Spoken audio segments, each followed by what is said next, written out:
All right, everybody.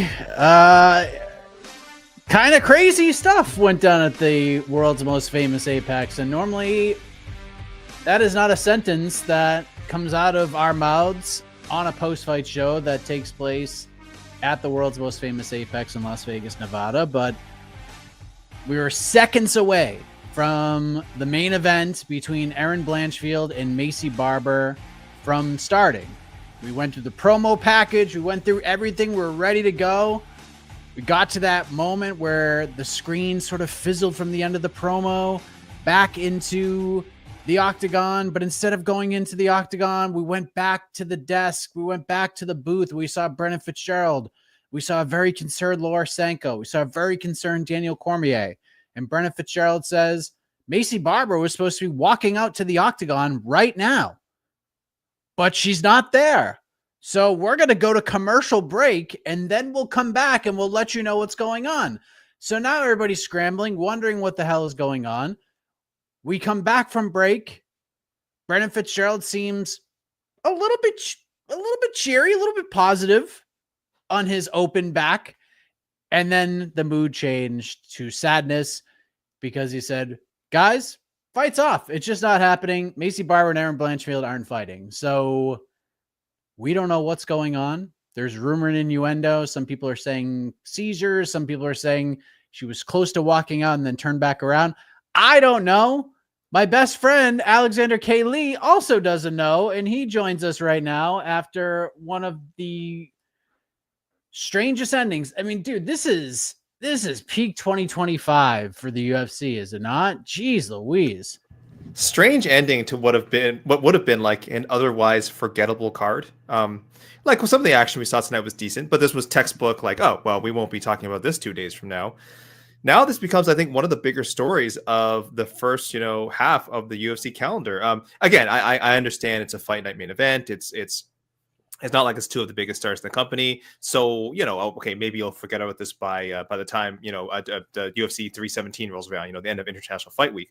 But I do think it's something we'll be looking back on, especially if you care very much about the career of one Maycee Barber, if you care about the careers of fighters in general. This was a really scary thing to see. I actually had so I'm watching on my TV, and I've got a computer in front of me. I've got a TV up, up ahead. And I actually had it on mute. I had the TV on mute. So I wasn't really in tune to what was happening. But, when you watch enough, you guys know we do this for a living. When you watch enough shows, you get you have an internal clock. You get kind of an internal vibe for oh, okay, well, main event's popping up about now. And then something just feels off. So then, of course, I see they're going to the desk. They're on the desk for quite a while. And then I turned on and I caught it just as Brendan Fitzgerald said, yes, Maycee Barber is not walking out. We're not sure why.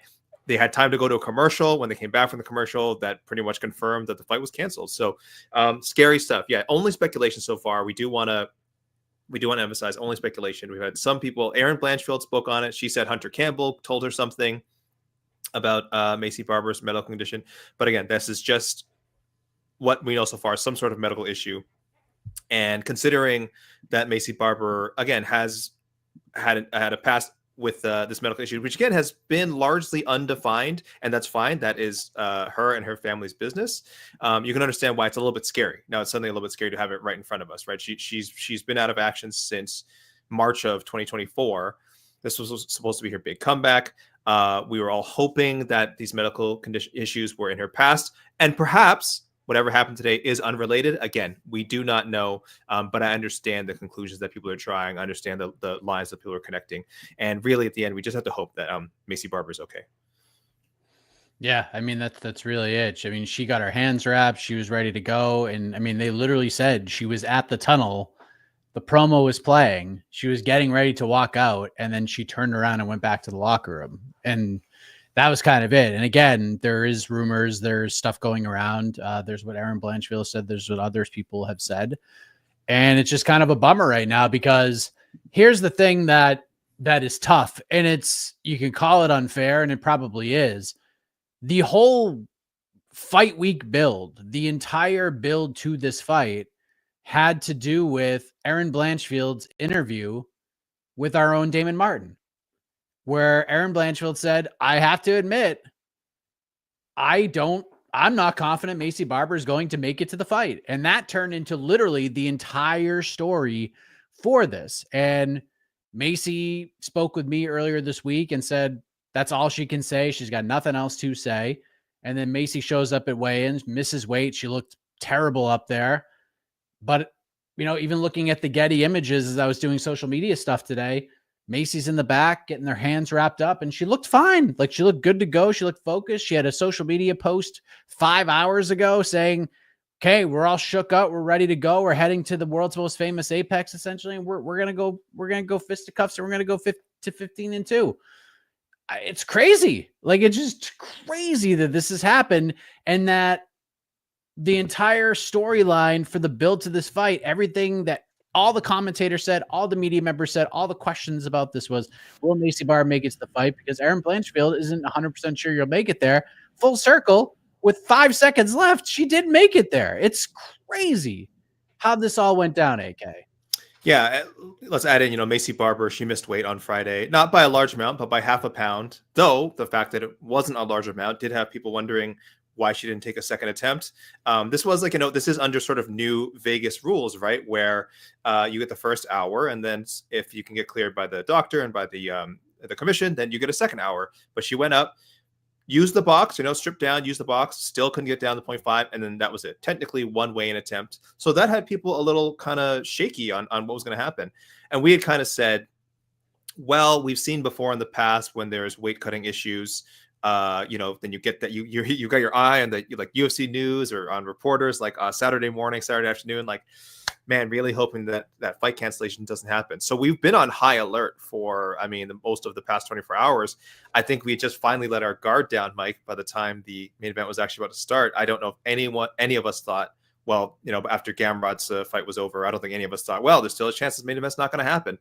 And here we are. So yeah, guys, we're still looking for answers. I do see a lot of people in the comments saying it was this, it was definitely that. Again, really, no one knows for sure.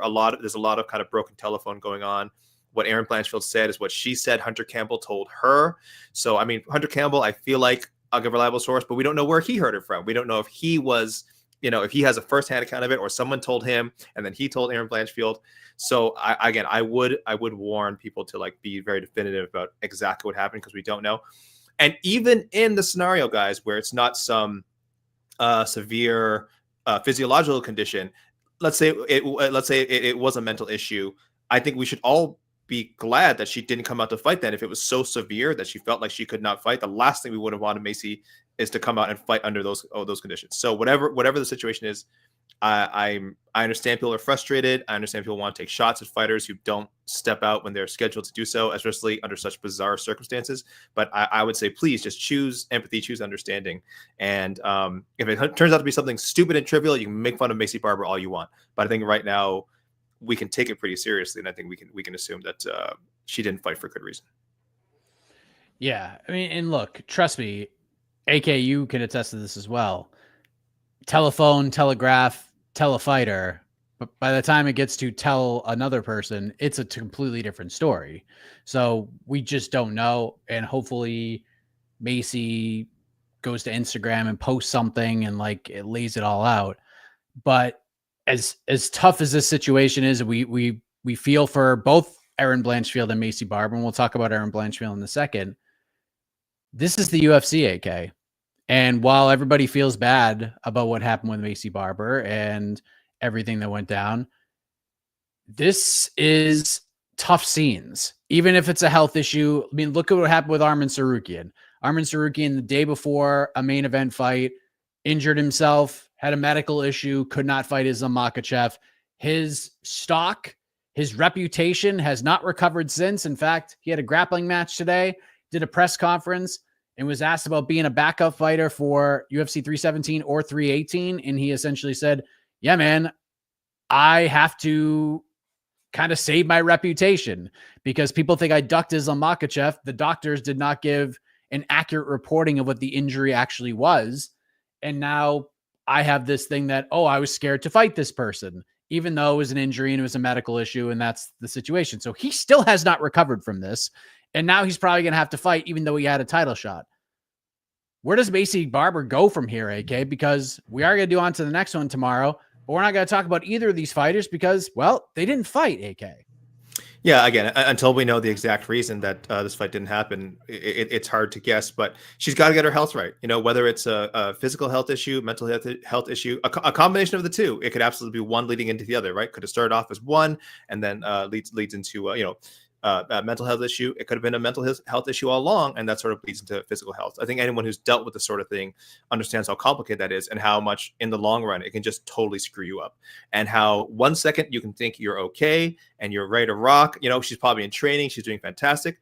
The next second you're, minutes away from going out to actually step into that intimidating UFC Apex octagon, and something just locks up, something freezes again. And it could be something, it could have been something severe. So I don't know where Maycee Barber goes. Both fighters still pretty young going into this. I think that was one of our big talking points going into this matchup is this feels like such a pivotal fight for both Erin Blanchfield and Maycee Barber, but it shouldn't be the be all end all of, oh, what does this mean for their futures? Are they going to be, who's going to challenge for a title soon? Because Erin Blanchfield's 26, Maycee Barber's 27. Really, neither of them are even quite in their athletic prime yet.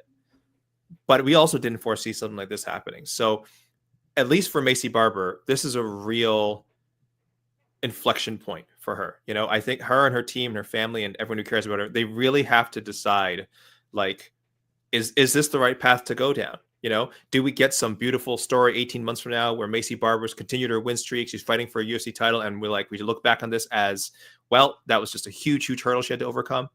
Or does Maycee Barber only fight a few more times? Does she not fight again? Is this the last? Realistically, you have to ask, is this the last time we've seen Maycee Barber fight? Are her issues so substantial that, you know, it's best for her not to fight again? That's entirely possible.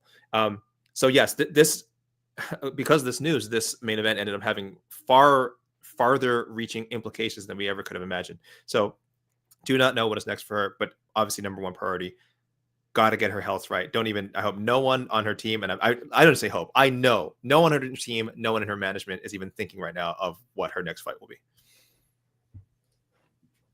This is a wild chat right now. It's all over the place. But hey, you know, people got their opinions. It really is all over the place. People got their opinions. That's fine. People are allowed to have their opinions. Yeah, it's she's afraid. It was fear. We're looking to blame the UFC for this. I mean, that might be the worst take I've ever seen in the history of MMAfighting.com. Terrific website. That we're actually digging deep to blame the UFC for this. You clearly have not watched our programming. Some people are mad at my hat. Lewis saying I wear the same hat all the time. I like the hat. Okay. And it's comfy and it fits the bald head. So I don't know what you're talking about. People attack on the real issues. Can I just say also about Erin Blanchfield? This is what people say in the comments too. Like, oh, she was kind of like harsh and, you know, she's pretty cutting with her comments. Erin Blanchfield, again, is very frustrated in the moment. You know, this is her getting put in front of a live microphone by the great Megan Levy, who did a great job conducting the interview. Moments again after just finding out she's not going to fight, and she's all pumped up. Erin Blanchfield 20 minutes ago was in kill mode. Was in I am about to go into a cage. I'm going to mess someone up. I'm going to make a statement for a title fight. Then suddenly she's told she's not fighting. And by the way, now you have to do an interview. We want your thoughtful opinion on what is going on with Maycee Barber. So Erin Blanchfield just spoke from the heart. So I'm not saying people have to agree with her. If people think she's out of pocket for, again, what she said was she was told by Hunter Campbell that there was a seizure. If people think she shouldn't have said that, I understand. If people think her saying the situation was unprofessional, they think she shouldn't have said that, I understand. But this is live. She's had no time to gather her thoughts. This is not Erin Blanchfield being told. This is not her again getting like an interview from one of us in the media and like us saying, oh, we're going to interview at 5 o'clock and getting a chance to gather her thoughts. This was minutes after this cancellation. So I don't blame Erin Blanchfield for anything she said. She did have a little more time. I know she's at the media day. I know she's being, I think, no less sort of definitive with some of her statements about how she feels about this. But even then, I'll say she has a right to be frustrated by the situation. So if you guys are mad at Erin Blanchfield for any reason, I would also say, like, you know, just take a moment to think about the situation she's in. Put yourself in her shoes. It's total chaos for her, and just a massive, massive, massive disappointment on Erin Blanchfield's side. No post presser from UFC after this bad look. I mean, they're doing one right now. Yeah, there is one. Yeah. I mean, Erin's there. Erin Blanchfield, quote, she needs to look at another division. She needs to fix her life. She needs to fix herself. I think she's a mess in every aspect of her entire life. Harsh. That is what Erin Blanchfield said at the post-fight press conference. That's harsh, man. And look, if you guys think Dana White was going to show up and speak to the media, I would pretty much bet a floppity Jill that he's probably not even in the building. He may not even be in Las Vegas, if we're being honest. So, yeah, pretty wild stuff right there. It'll be interesting to see where Erin Blanchfield goes. I don't think you can rebook this after this. I think Erin has to move on. You could do, maybe she just graduates the Natty Ice fight. Maybe Natty Ice is now like the legit number one contender to fight Valentina Shevchenko now. So maybe that's what happens as long as Zhang Weili doesn't move up. I think Zhang is going to be sort of the biggest hurdle in all of this. If Zhang moves up to 125, she's going to get the title shot. If she doesn't, then Natalia Silva probably just got herself one. Maybe do Erin Blanchfield versus Alexa Grasso. They haven't fought. I mean, I just don't know. Kind of a weird situation. But Alexa just got bodied in her last fight in a fight that was not very competitive. So, yeah, you got to feel for Erin. She did the thing. So, yeah. What else can we say? But we do have bonuses, AK. By the way, we have bonuses. A final thought on that. No, I was about to say, how do we even talk about the rest of this card, Mike? I mean, I don't even know. Oof. And again, not even that it was like the worst card ever. Just like, you know, none of these fights had major stakes, you know, beyond the basic, you know, someone needs to win and make some money and, you know, make a name for themselves. And but I think we were relying a lot. I think we thought we would have much to say about this main event, and we do, just not in the way that we'd imagined. I have to apologize to the People's Pre-Fight Show viewers, because if you're a person who jumped on the People's Pre-Fight Show and were on the fence about this card, and you said to yourself, you know what, Mike really sold me on this. I'm not going out with the boys tonight. I'm staying home. I'm gonna watch the fights because Mike said it's not that bad. It's gonna be better than it looks. This is an Apex card that actually has ranked fighters on it, a legit co-main event, not a penultimate fight. It's way better than UFC Vegas 106 on paper. I apologize. I'm sorry. Tough hangs out there. If we're being honest, some big finishes in the main card. I mean, some violent finishes. I'll say that. And we had some decent fights. AK, do you want to guess who won bonuses tonight? I mean, it's got to be okay. So we've got them.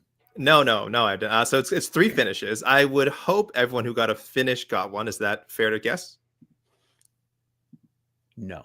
Oh my goodness. Okay. Only two. All right. Dustin Jacoby definitely got one. Jordan Levitt has to be the other performance bonus. No. You got one right and one wrong. Oh there. Damn. Okay, yeah. Just tell me that. They didn't like the worm. He didn't get extra points for the worm. The worm got a bonus. Oh, okay. Dustin Jacoby did not get a bonus. Oh no. Brahimaj got the other bonus, and that.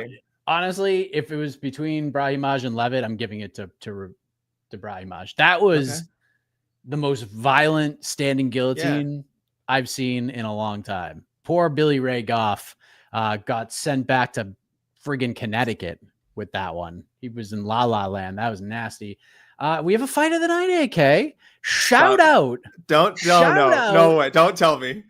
Don't tell me. Stop it. To the curtain jerkers, Alice Arteleon and Hayani Dos Santos. 50 G's for the ladies. Getting it done. Well deserved. They fought hard, man. They fought hard. Listen, you could say it wasn't the most technical fight, whatever. It was a good scrap, man. Alice and Hayani scrapped. And I mean, I don't know if that makes a dent for Alice Arteleon. I know she's got 4 million followers on TikTok, so I'm not sure how the monetization there works. Dude, she looked good tonight. She really did. She's got to win. Impressed. She's gotten better, bro. She was 9-6 in her career going into this fight. Guess what? Now 1-2. That's tonight. Hey, she 1-2 in the UFC. She's got if she never wins again, she'll be an old lady someday telling her family like, "Yep, I got a UFC win. I won a fight in the octagon." Official. So man, crazy. Good. Hey, 50 G's, good for her. And Hayani. So Hayani also fight of the night. You said. Yeah, fight of the night. Damn, maybe she falls to Hayani Dos Santos 0-3 in the UFC, but maybe fight of the night saves you. You know, if it is a standard 4-fight contract, maybe it's, you know, they don't cut her, right. Let her fight the last fight. Good for you. Good for both of them. Yeah, good for I am him. kind of surprised Dustin Jacoby didn't get a What? bonus. Why? That was so fun. How did he not get a bonus? What the hell was that?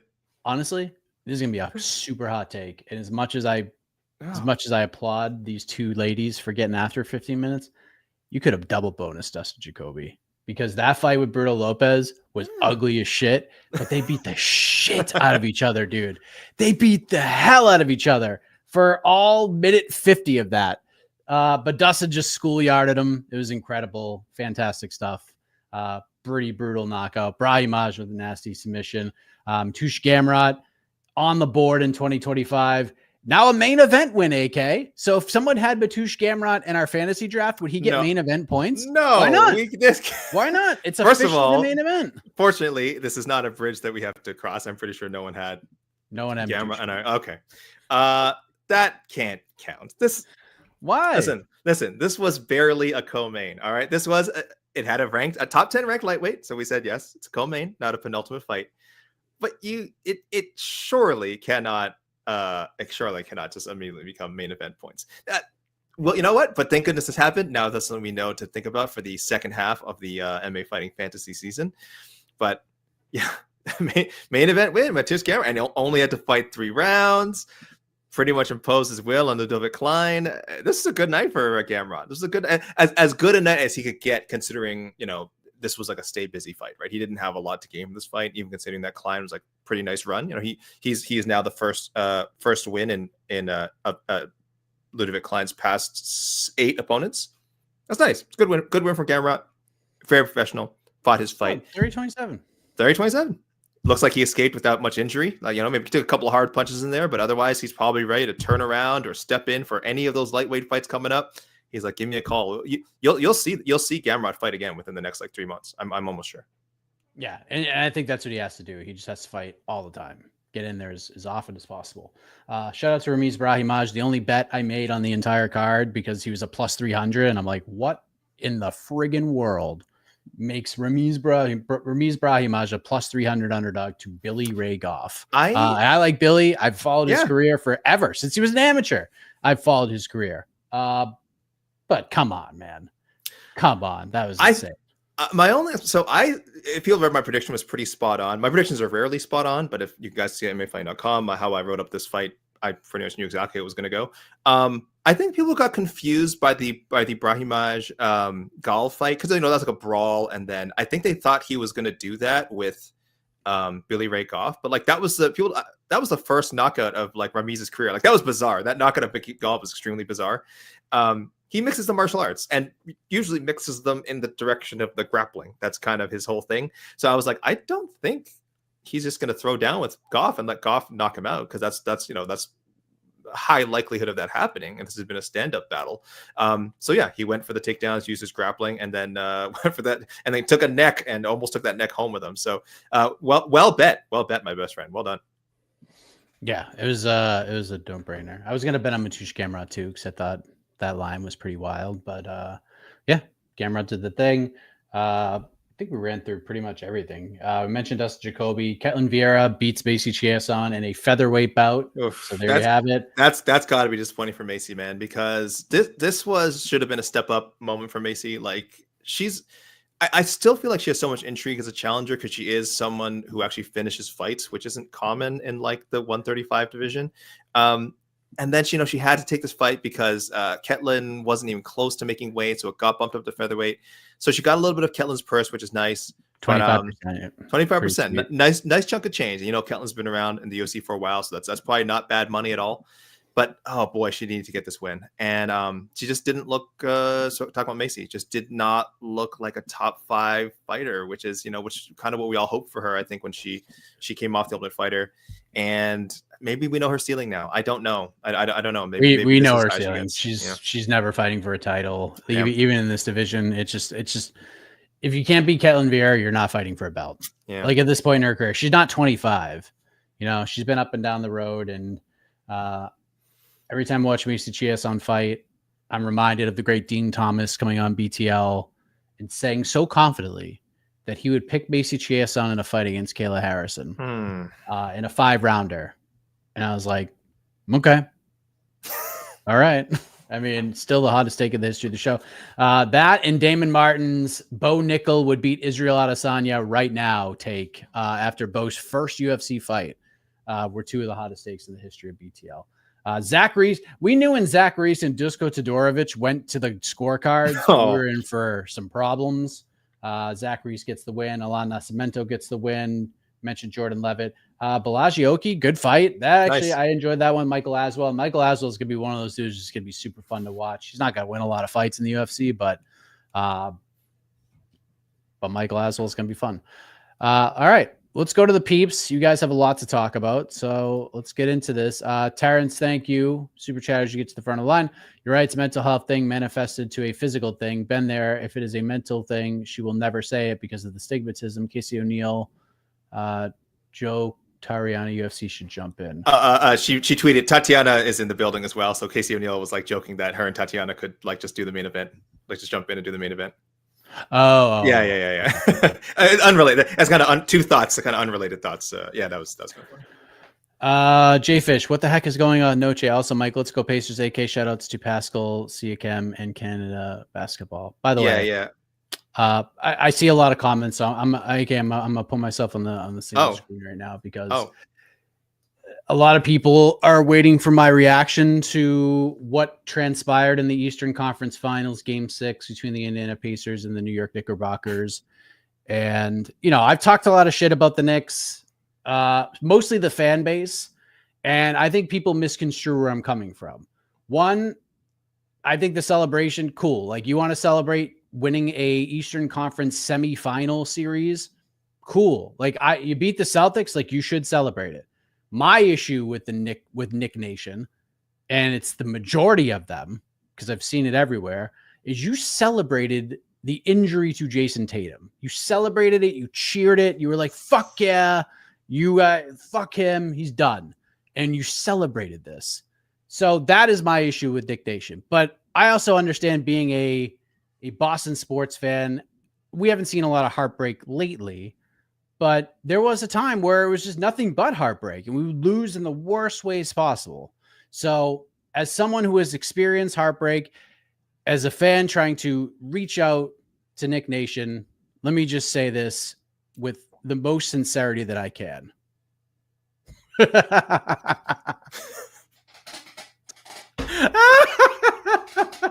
Michael.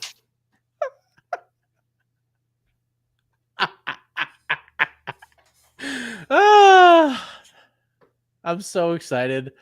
Go Pacers. Eat it. You got smoked tonight. Smoked. And I feel no sympathy for any of you. So, sorry. Except my man, Action Bronson. Action Bronson. The one guy. Action Bronson, a true man, true Knicks fan. Didn't celebrate. There you go.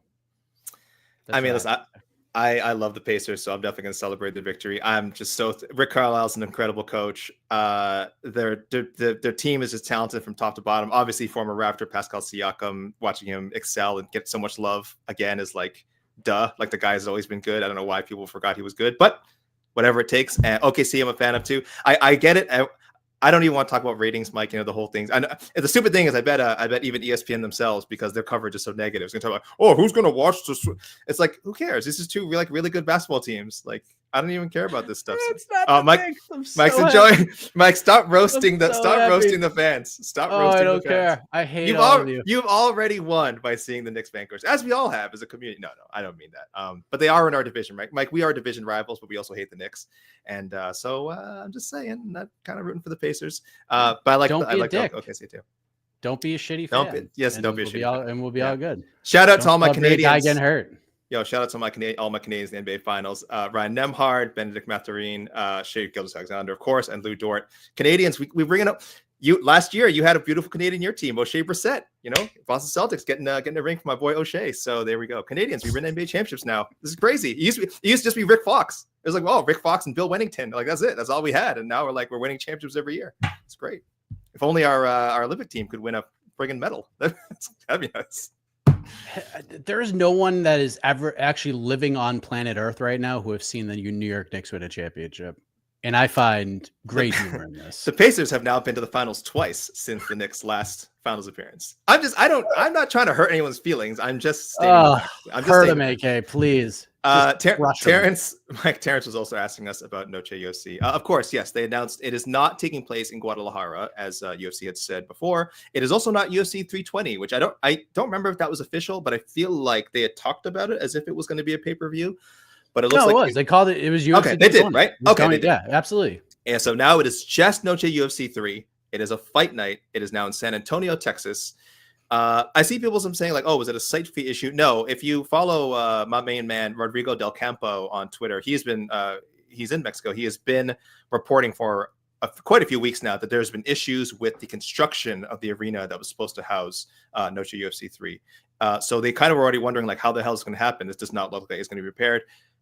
Tonight we got our confirmation that yes, the arena will not be ready. So yes, they're moving to San Antonio and for a fight night. And I don't even want to speculate on when the main event's going to be. I know people are already mad. Is it going to be Volkanovski? Oh god, hey, Mike, go ahead. You tell. Okay, Thank God. You've got the scoops. You tell the people. You got the scoops. No, look, I've been saying for like a couple weeks, like all the rumors that Volk is fighting Yair at Noche UFC, like none of it was true. Wasn't even being discussed. I mean, I'm not gonna say it wasn't being discussed, but to say it was like in the works, it was like a serious thing, was not true. So that's. I mean, none of this is really a surprise. Mm-hmm. I had also been heard. I also heard, and I've been saying it on shows as well, that there have been talks about moving the event for a little bit of time now. So that's because of everything that was going on. They're hoping to get back to that arena in Guadalajara for Noche in 2026. That's what the hope is right now. I assume they can get all the work done in a year. Hopefully it does. But yeah, San Antonio is getting a cool themed card. I did not know San Antonio was even in the mix. So I was a little surprised by that. I thought Vegas was sort of always the front runner with it, but San Antonio getting one, and you got to do Diego Lopez versus Yair Rodriguez in the main event. It's right there, UFC. You got to do it. It's right there. By the way, during the People's Pre-Fight show, there were some people who were like, "Oh yeah, no, Diego Lopez is fighting Jean Silva, UFC 318." Social media is reporting it. I even sent some texts while we were doing the show. I was going to try to get you an answer while the show was going on. Unfortunately, I got my answer about 15 minutes after the show. No truth to those rumors as of this moment. So. People, stop bothering Mike with your fake news. You see that you waste his time. You make him look like an ass to his friends, to his friends that he has to, his sources that he has to reach out to. Sorry, Mike. It just angers me. I mean, you're too kind. You're too kind with your powers, you know? I'm sorry that like I do the job correctly. You know? Let's just do Yair versus Diego Lopez. This is the fight. And that's all there is to it. I just had to put somebody in the penalty box. And, I already did. I saw him too, Mike. Don't worry. Oh, you penalty boxed him too? Oh, dude, I don't know what I did. You get a double major. Double banning. Double banning. With the double ban, he's getting at least 15 minutes. So what else? That's some other. Was there none? What else we got? All right. What else we got? Yeah. Let's see. Shit, a lot of comments. RS40. I think RS40 has another super chat. Did we talk about this? Oh, there it is. Yeah. Is it Erin versus Grasso, Maycee versus Jastavizius? Boy. Mike, I'll say this. I think we have to sort of matchmake for Erin onto the next one. No? Do you want to do that? Well, we could just do it now. I don't know. I need to compile my notes. I can't. I can't just matchmake on the fly like you, my friend. I'm a machine. I have algorithms. I have calculations I need to make. I guess we did kind of talk about this. Okay, first of all, not Maycee. It's not Maycee. I think the ship has sailed. We move on. Jasmine. I like that fight. Jasmine. I mean, I was giving Jasmine the loser of this fight anyway, so that's not bad. RS40 with the Jasmine. That's not bad. I will say this though. I don't think we can't really matchmake for Maycee. I don't know if she should fight a flyweight for her next fight either. I mean, if you're Maycee Barber, go to bantamweight. You are literally a win away from fighting for a championship at bantamweight. especially if Amanda Nunes, like if Juliana Pena beats Kayla Harrison, I don't think Nunes comes back. Maycee Barber could probably just go up and get a title fight without ever having to fight at bantamweight. There's history between those two women. There's nobody else, truly nobody else right now. Well, Norma Dumont, but like, would the UFC rather do Norma Dumont or would they rather do Maycee Barber? You know, it's a silly argument. It shouldn't be that way, but she could absolutely walk into a title fight right now because the UFC sees a lot in her. But if she stays at 25, I think Jasmine makes a lot of sense. Blanchfield versus Grasso is fine, but like a win doesn't get her a title fight. That's the problem. Because Grasso's now lost 2 in a row. It doesn't mean as much as it would have, like when Natty Ice beat her. Like Natty Ice shut her out, and yeah, what I think the best case scenario for Erin Blanchfield is that Zhang Weili moves up, she gets the fight with Valentina, and then Erin fights Natalia Silva in a legit, true fire #1 contender fight. Yeah. Otherwise, she's going to be waiting for a long time to fight for a belt. Yeah, I want Natty Ice to just obviously just get a title fight. Like I feel like she's done enough, but I feel like she's gonna have to wait a long time. And if you're Natty Ice in your team, you probably want her to fight again. So I do think the fight with Erin's gonna happen. You know, there's that sort of thought in my mind of can't we keep both these contenders alive? But that's a very tricky game to play in the UFC. And it's a pretty thin division. That's the other problem. Flyweight's a good division, but it is thin. I think they have maybe 30 contracted flyweights, maybe. And then again, they're not all contenders. So that means the contender line is considerably shorter. So it is hard to keep contenders apart. So I would prefer to keep Erin Blanchfield and Natty Ice apart. I saw that, Mike. I prefer to keep them apart. But well, listen, you get he's allowed to comment. You're allowed to retort. It's just so bad. Go ahead. You have it's a super chat, Mike. You have to read his comment. You're the Boston guy, so of course, and share a fan base with Portnoy. Most act like him. I am not a Knicks fan, but you act like Boston fans aren't Saints. You know what he meant. So that means we are Saints. So thank you, Terrence. I didn't see one injury troll. Then you did not look far at all. You literally made zero effort. You did not even go on social media the night it happened, because saying you didn't see one injury troll is either you're a complete liar and you're just lying to make a point, and I appreciate you spending $10 to lie to the world, or you just didn't try and you didn't go on social media. Because if you saw nothing, then I don't know what to tell you, because everybody else saw shit and I saw a lot of it. So that's your opinion. Look, trust me when I tell you, there are some shitty fans in Boston, a lot of them, 100%. And I will also say this, there are fans in Boston who probably would have cheered if Jalen Brunson got hurt. But those people would be assholes too. And I would come on and say that. I wouldn't be one of those people. And that's it. That's why I feel bad for the Action Bronsons of the world who did not celebrate an injury and really wanted this and didn't get it. And I hope someday for the Actions of the world, they get it. That he gets a championship one day. But for the rest of them, fuck them. That's it. So there you have it. Thank you for your $10. There you go. Thank you, Terrence. Hey, Terrence, respect your opinion. Thank you very much for chiming in, sir. Let me be the diplomatic one here, Mike. Let me be the diplomatic one. Can we end on a fight? We got any fight questions in here?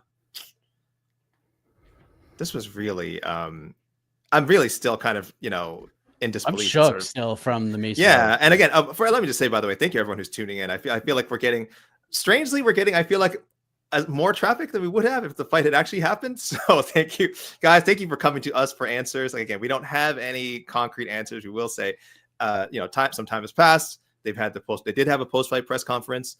They spoke to Erin and they spoke to, obviously Mateusz Gamorot. I think that was it. They had 2 people. Of course, no Dana White, not even a Dave Shaw in the building. So answers will be forthcoming, guys. And I would say probably slow to come, because let us not forget, again, this is not the first time we've had news of a Maycee Barber medical issue, and that happened like over a year ago, and we still never got concrete answer to that. And that's something we may have to accept, because that's people's private business. So I'll just keep saying, I know I'm a broken record. Hopefully Maycee's all right. Yeah. I mean, that's really it. Mm-hmm. What else we got? We can end on this. There we go, Mike. Got us. Do you guys think Dana sees all the Jones versus Aspinall comments on every post he makes? Is that why he's been so quiet? Nope. I think Dana White has said himself, he does not handle his social media, guys. You guys know that, right? He has a person who I think he has a separate, maybe not a separate phone, but definitely has someone with a device that's logged into his social media for him all the time, posts the videos of him and all that stuff. So no, Dana White could not care less. I'm not saying he's ignorant to the conversation existing, but he's definitely not as tuned in. If you guys listen, you follow MMAfighting.com, you see a update / non-update on the John Jones Aspinall drama every day. I guarantee you Dana White is not reading all those stories. He's not aware of every little thing John Jones is doing in Thailand. He's not aware of every gag that Tom Aspinall does, every duck joke. No, he's not locked into social media like we are, guys, and that's probably a good thing for him and for everyone else involved. Yeah. Got another one. Thank you. Oh, this is a positive thing to end on.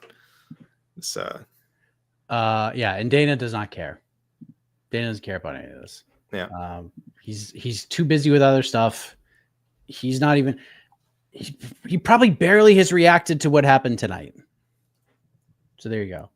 Rick, Nick's lost, so life is good. Happy B-Day, AK. Please have a Vietnamese coffee on me, Mike. Thank you, Rick. 20 Canadian, by the way. That's 20 CND, I believe. Right, Rick? I think that's 20. C, I assume, is 20 Canadian. What is that? So what is that worth? Yes. That worth that's 75 cents American. But that's 75 cents that we value, Rick. Thank you. And yes, congratulations to the Pacers and down with the Knicks.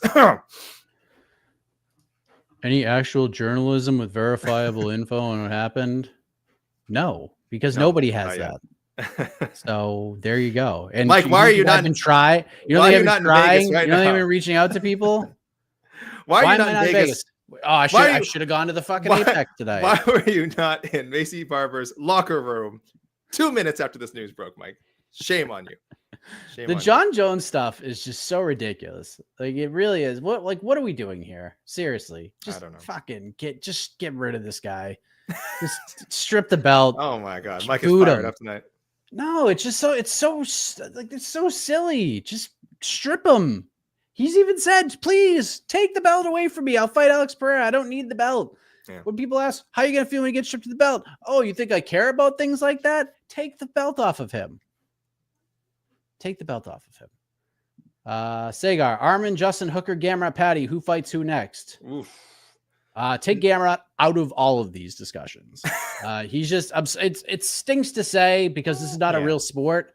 So Mateusz Gamorot's going to have to fight 100 times before he even sniffs a title fight. And it's just not fair. I think he's got his answers in there though. Patty's been saying nonstop, he's probably going to fight Gaethje. And I think if Ilya wins the belt though, I think they probably go to Patty right away. I would love that. I just trying to think. Yeah, I guess they could. Yeah. I wonder if Max beats Dustin. Oh no, wait, no, then you can't run that one back in. I was going to say, oh, you could have. Oh no, we saw that already. I think you do because I think Armin and Hooker makes a lot of sense. I think Armin Strickland and Hooker makes a ton of sense. Gaethje and Hooker makes a lot of sense. Rebook that. That's true. That's what we said when that fell through last time. Yeah. Armin and Gaethje makes a lot of sense. All these fights make sense. I think it all depends on what happens at 317. If Ilya wins the belt, I think Patty is absolutely in play to get a title fight. I'd be stunned if he didn't, honestly. Wow. And then Justin Gaethje fights Armin Tsarukyan, and Dan Hooker fights Rafael Fiziev if Fiziev beats Ignacio Bahamondes later this month. Is anyone going to complain about that fight? I certainly wouldn't.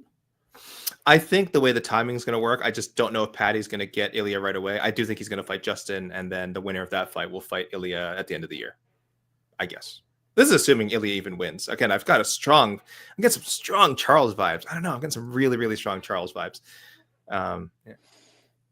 20 Canadian from Vancouver should be worth the 20 Canadian from Charles. Ouch. Good burn. Respect. Terrific. Good burn. I love Vancouver. I was born in Vancouver. I got nothing but love for Vancouver. So you're not going to hear me. You're not going to be beef with Vancouver. Lightweight's just so weird. Someone asked about Grant Dawson. I have no idea who Grant Dawson's going to fight. No clue. If Ludwig Klein had won, that's who Grant Dawson would have been fighting. Can he get Gamorot? Who? Dawson. They train together? He gets them every day. They're buddies. Yeah, I think I said this on another show. Yeah, I think this is like the second time you have to tell me they're this. buds. All right. Yeah, Dawson and Gamorot are buds. They're very tight. I'm tugging on my rope. I think clearly my brain is fried. This wasn't on to the next one. So thank goodness.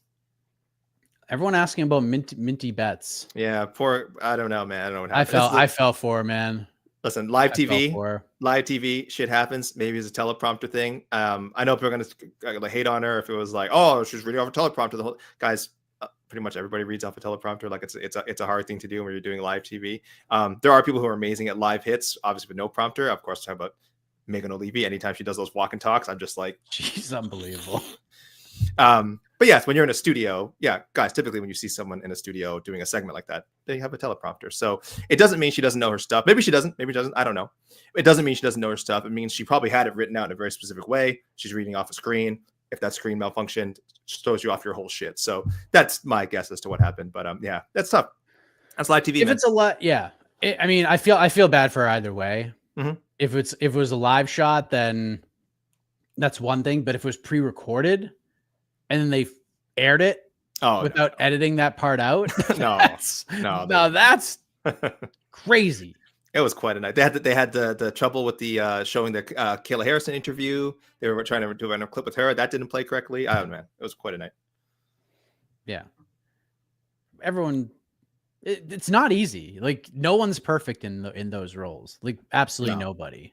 No. So everyone who thinks it's so easy to talk live on TV, trust me, Rick. It is not. Rick is so generous. Rick and Gwyn, thank you for the all the Viet coffees for Mike. None for me. None for me. Apparently, I didn't see one for me. It's all for Mike. Have you had a Vietnamese coffee before? I'm pretty sure I have.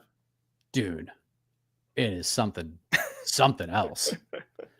I mean, that saved me in swing rounds like you would not believe, man. Like it just saved the day for like 2 days of no sleep. Yeah, that thing, it was like Popeye eating his spinach. I was like, oh, let's go. Yeah, you couldn't have beaten Derek Lewis without it. No. Thank you, Michael. Still enjoyed tonight's fight. It's time for a pay-per-view. Yes, it is officially UFC 316 fight week. I gotta tell you, AK, I know we're doing a little bit of a primer for UFC 316. Usually it's like, how excited are you for this? How excited are you for that? The main event has grown on me immensely. If you ask me, give a excitement grade from 1 to 10, the night Dana White announced Merab was fighting Sean O'Malley in the rematch, I would have put it at a 2.5. I was so bored by the even mere thought of that fight. But I have been building much more towards, and everything Sean O'Malley has done has helped tremendously. Merab in the bantamweight GO conversation has helped tremendously. And I'm at an 8.4 right now for that fight, AK. That's really high. Yeah, I am. And you know why though? But it's not even because of like the actual fight itself. It's the fallout of it that I'm looking forward to. Because if Sean O'Malley loses to Merab, like what happens? I don't know. Where does he go? Is he done at bantamweight? Like Chael had a really interesting comment. He's like, if Sean loses, he's going to featherweight. Like he becomes the Rich Franklin of the division because he's never going to beat Merab. He's never going to get shot. So like, does Sean O'Malley become Rich Franklin, or is he Max Holloway who will just sit there and just keep rifling off these guys, stopping them from fighting for the belt, and then to a point where he just puts on a masterclass against somebody, and it's like, shit, kind of have to give him another title fight. What does he become? What happens if Merab loses? Does he get a rematch? Or does the UFC just move on? I just have so many questions. Yeah. That I'm fascinated by all of this. And in the co-main event, I am very excited about it. Juliana Pena and Kayla Harrison. Very excited. Yeah, we got a was that another Terrence chiming in again, Mike. Just wants to know, since you mentioned Kayla, I assume this is asking, will Kayla win and beat Amanda to become the best? Terrence, could we just take a second to formulate these questions a little more? Kayla wins will and beat Amanda best combat women. I assume this is will she I think beat she's saying Amanda will and she be make the Amanda best, greatest of all time if she Yes. wins the belt and beats Amanda? No, guys, no. Body of work matters. Combat athlete? Is she the greatest women's combat sports athlete of No, all time? she's not. She will not. I don't care. No, you just immediately shut that down though. I'm shutting with all of her accomplishments. Body judo, of work in the Olympics. That's fine. PFL. She's a great judo. She lost to Larissa Pacheco in her last fight in the PFL. So let's not it's not That's act not like true. she lost. It wasn't her last fight. But she did lose to Pacheco, like in her last tournament. She lost a tournament fight to Pacheco. It's not like she's like this undefeated bulldozer that has truck. And again, and Amanda who is AK? Yeah, and Amanda wasn't that either, admittedly, before she became went on her crazy ass career-ending run. Right? She lost I think 4 fights before she went bananas, or 4 or 5. Juliana Pena, 3 fights.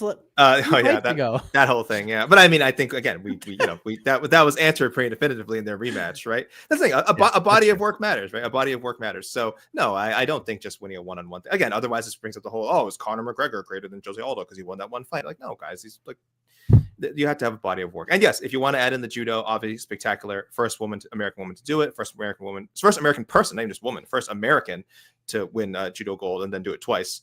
Unbelievable stuff. And then to have a very, very good MMA career, possibly culminating in a UFC title. Fantastic. I still wouldn't put her above Amanda. She's got to defend the title at least 2 or 3 times, please.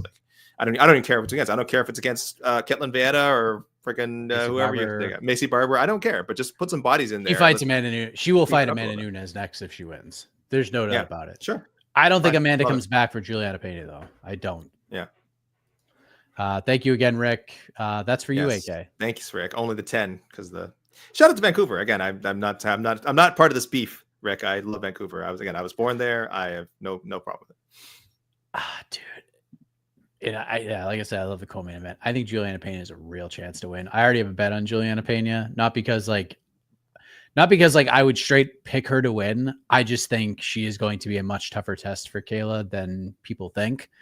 And I think the Ketlin Vieira fight was a perfect example where Kayla is good, but she ain't gonna be able to steamroll everybody. And if she cannot run down Juliana Pena in the first 2 rounds, it's gonna be a really interesting fight down the stretch. Yeah. So I'm really looking forward to that one. Patchy Mix, the amount of pressure that is on him in his first UFC fight.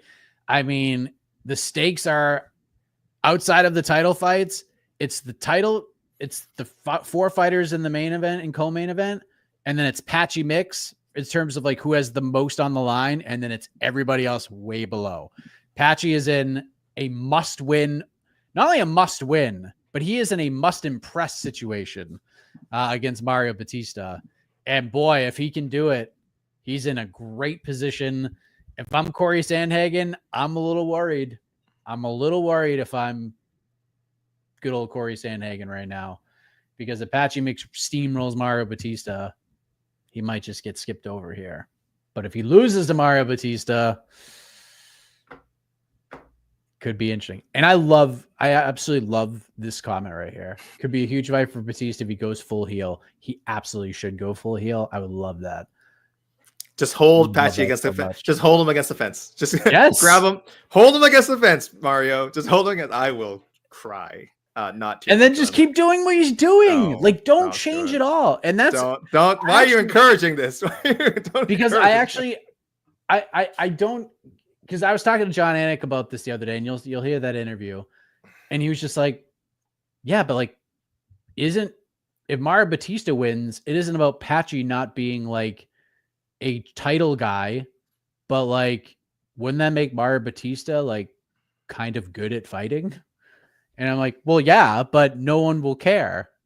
But if Mario gets on the mic, he's like, "Hey, man," and just keeps treating it like the Jose Aldo thing. "Hey, it's not my fault. He can't get off the fence. Learn how to get off the fence, young man." Something like that. And just be an asshole.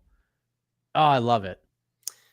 I can't say who you are. I'm rooting for Torres Finney to become middleweight champion, so I can't say anything to anybody. So whatever. I can't. You wait till Torres Finney's next fight. Go for it, Mike. Wait. Thank you, Rick. Jesus. Again, this is $20 Canadian, which is so he's given really equivalent of like $4 US. No, I'm joking. It's just quite a sum of money. Thank you, Rick. Pena got submitted by GDR, Kayla by sub. Yeah, that's a fair prediction. I think Kayla by subs will be pretty popular. I haven't seen the odds yet. I imagine that's got to be like minus something, right? Minus 200. Oh, I don't know. No? I don't know. Decision. I would imagine the most popular. Yeah. Look, guys. AK brought it up. The one time that Kayla Harrison had to get down and dirty and get grimy to get a win, she couldn't do it. Or she didn't do it. I'm not saying she couldn't do it, but she didn't do it that night. That was the Lourdes Pacheco fight. Pacheco made it a dog fight, down and dirty, extended her, made her work hard, would not be subdued. Juliana Pena is that fighter. Like, you might not like her, but she's a pain in the ass. Amanda Nunes, even in that rematch, like, Amanda beat 6 shades of shit off of Juliana Pena. But Pena just kept coming and kept trying to fight and kept trying to get a sneaky submission. So, yes, that's it. Just got to keep him from beating me. That's it. Exactly. Be you, Mario Batista. I believe in you. Nah, but big opportunity for Patchy Mix. And that's a big reason why Patchy could come out of this card looking like a freaking superstar, because of how the fan base sort of views Mario Batista right now. Fair or unfair? Just yeah, no, listen, they can do something with this Batista thing. So. They definitely can. And then, the rest of the card, just, Holland Luque's fun. Joe Pyfer versus Kelvin Gastelum. There's a real... That's an interesting fight. Calvin could definitely beat Joe Pyfer, and that'd be kind of hilarious if he did. But Joe's pretty good too. Josh Van Bruno Silva is going to be great. I do like that fight. And then the rest of the prelims just kind of like, meh. Although Chaos Williams, Andreas Gustafsson is going to be really fun. Joseph keeps asking this question, so we'll do that, and then we got to get the hell out of here. What do Mike and AK think of how ESPN handled what happened tonight on the production side of things? Let me first say, I didn't see the post-fight stuff. I only saw how it was handled live. Like, I saw the Daniel Cormier, Brendan Fitzgerald, Laura Sanko, and I thought they did great. Laura Sanko, like, I pretty much echoed a lot of what she said, just as far, and she knows, keep in mind, she knows Maycee better than we do, and she knows the situation better than we do. So, she tried to be as tactful as possible as, like, explaining the potential medical issues that Maycee may have been facing and why, like, she felt so bad for her. Brandon was just giving straight facts, and Cormier kind of had a take on it, but otherwise I thought they handled it great. I don't know if the post fight was a little bit messier, so I didn't watch that, Mike. I don't know. Did you see if they went to the other desk at the end, and they got any commentary? Yeah, I mean, they did fine. They did fine. I mean, it was Chiesa and Dean Thomas was up there, and Karen Bryan was up there, and then Valentina Shevchenko came up to talk about a fight that didn't happen. So, Karen did the best she could. She just kind of threw it to everybody else, the experts, which I thought was the right call. Let Chiesa sort of talk about it, and I thought Chiesa made like an interesting point. Like, look, wow, I don't even know where that came from. Hello, thumbs up, floating behind my shoulder. It was just, we're stubborn, and sometimes we're our own worst enemies, and sometimes we need somebody to tell us, like, dude, you can't fight. Because you always want to fight. We need somebody to get us off the ledge and say you can't. And that's sort of how he looked at it. So, but again, like, no one knows what happened. No one knows what happened. So, yeah. Mike, we got one more super chat, I think, before we go. I'm a little confused. We do. From our pal. On to the next one, pal. Left lane. There we go. What's the last one? I believe that's UFC Shanghai, which is a little confusing to me because I don't think we have much of a card there, if any. I'm only seeing like a report that Zhang Mingyang might fight Johnny Walker. We have not confirmed that, I don't think. We have not fully confirmed that. Yeah, so left lane, if you know more about that Shanghai card than us, then I don't know. I'm gonna put it last. I'm gonna put it last for now, to be honest. I don't. It's probably gonna be at the bottom. So here's what I'll say. Here's what I'll say. Johnny Walker and Minyang Zhang. I will say if that fight is not the main event, I will be surprised. So I'll leave it at that. Have I fully confirmed that fight? No, but from what I've heard and what I'm comfortable saying, if that is not the actual main event, that will be kind of shocking to me. There are other things that I can't really say, but I'll say this. There were one fight in particular that was like a really interesting fight for that card that got people excited.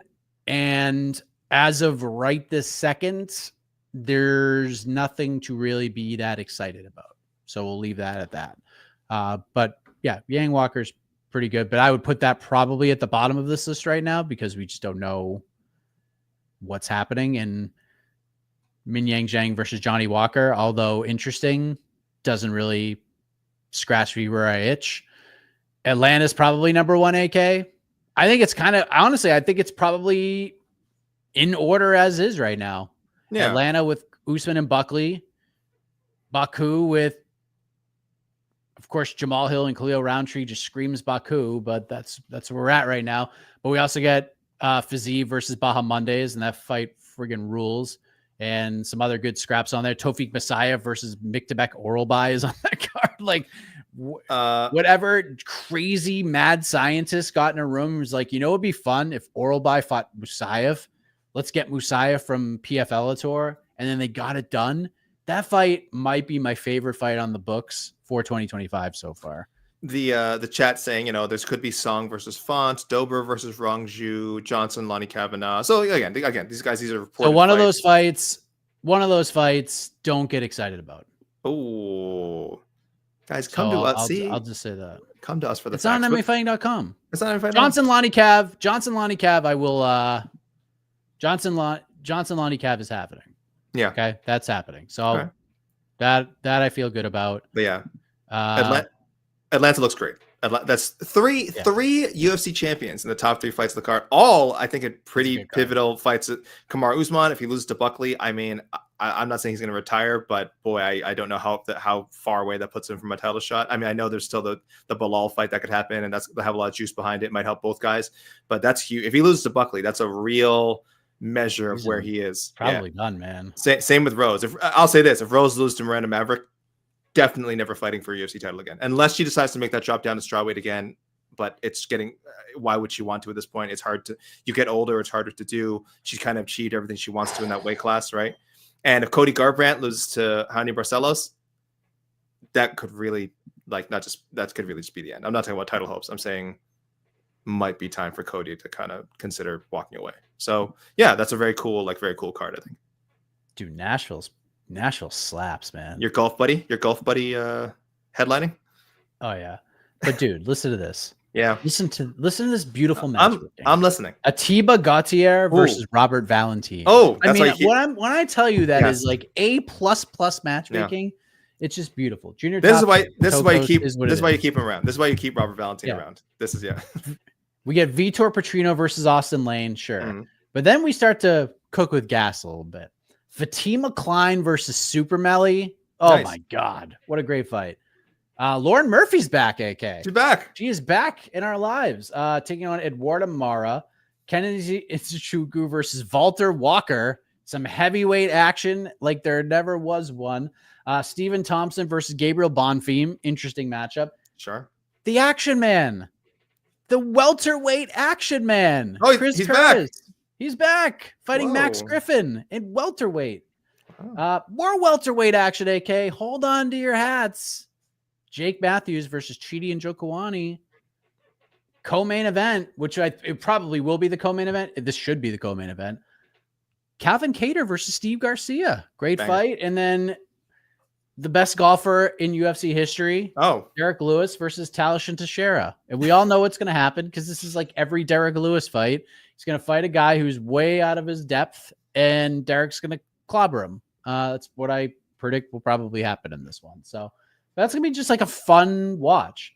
And by the way, why does every UFC card have to be a 6-fight main card? UFC Atlanta is going to go on to like 3 in the morning. What are we doing here? It won't be like they gave us. It wasn't Burns Morales last week. Only 5. Like 5 fights minus 1, right? Minus because they lost.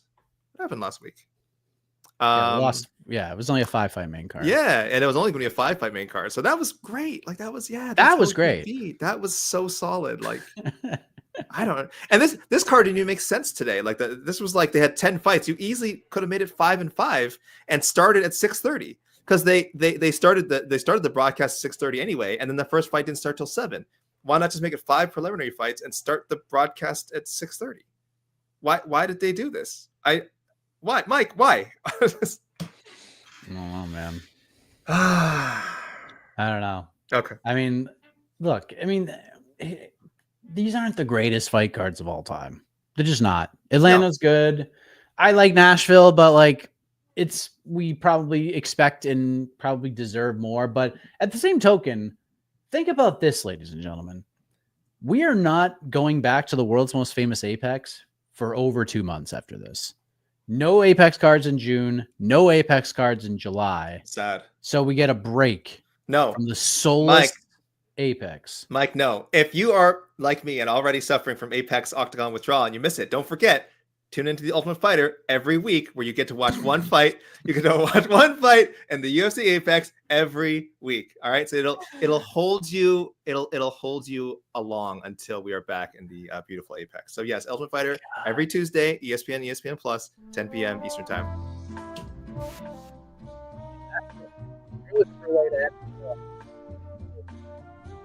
I will say this though, and I mentioned this in the People's Pre-Fight Show. I do like the roster. It's a good roster. It's good.